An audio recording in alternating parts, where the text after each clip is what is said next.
Welcome to Rustbuster's installation guide for Chevy and GMC's 1994 to 2004 S10 and Sonoma. Before you begin, if you are uncomfortable performing any of these procedures, we strongly suggest seeking a qualified professional. Make sure you have all required tools and utilities. Follow all manufacturer safety precautions.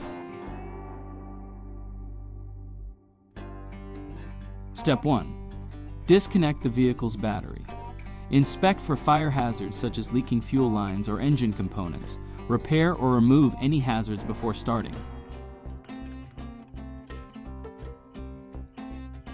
Step 2. Unbolt the truck's bed and lift it to create working clearance. Then remove the rear bumper. Uninstall the leaf spring shackle from the rearmost leaf spring shackle mount and move the shackle components and leaf spring to the side. Remove any fuel lines or other lines and brackets in the area.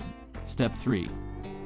This rear frame repair kit covers the section of frame that houses the rearmost leaf spring shackle mount and the spare tire crossmember. Cut the factory shackle mount out of the frame rail, as this kit features a replacement mount built in. Step 4. Grind the work area clean and apply weld-through primer. Slide the frame section into place using the factory frame holes for alignment. Use a hammer to seat the section snug on the frame rail. Step 5. C-clamp the frame section in place and confirm alignment. Following proper welding procedure, tack weld the section in place, then fully weld all edges.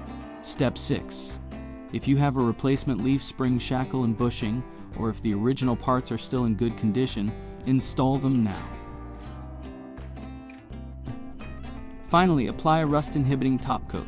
We recommend our Rustbuster Rust Converter and Primer Spray Paint. Once dry, reinstall any removed fuel lines or brackets. Reinstall the leaf spring and rear bumper, then lower and reinstall the bed.